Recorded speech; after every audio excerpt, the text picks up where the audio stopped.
lalana nanderery mialoky ny lasa tsy nahitananao tao anaty aizinao natsapa fanana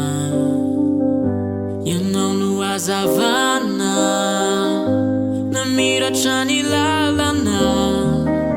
za tsy nieritreritra iveriny anao io nifoka efa nihidy saingy nisokafanao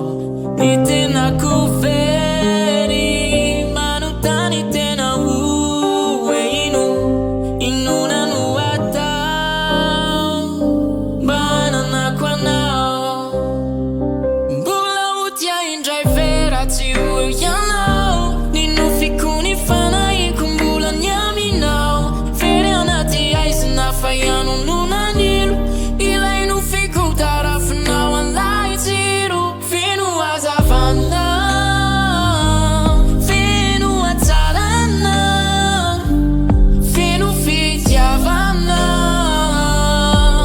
ny any anatiko no lay fisinao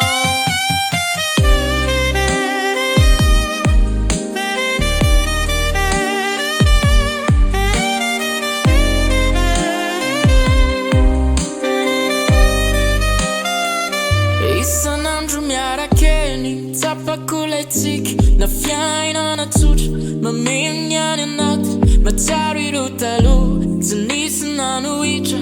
lay firongatry ny fitiavana tsy voatohitra za tsy nieritreritra mbola iveriny anao io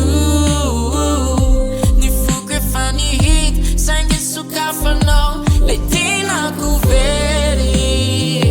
manontany tena hoe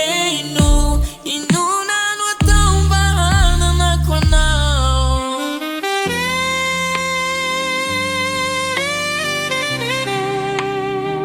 mbola otia indray vera tsy ho ianao ny nofiko ny fanahiko mbola ny aminao very anaty aizina fa iano no nanilo ilay nofiko tarafinao anlay jiro feno hazavana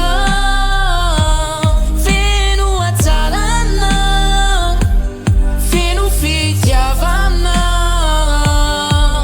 ny any anatiko no lay fisinao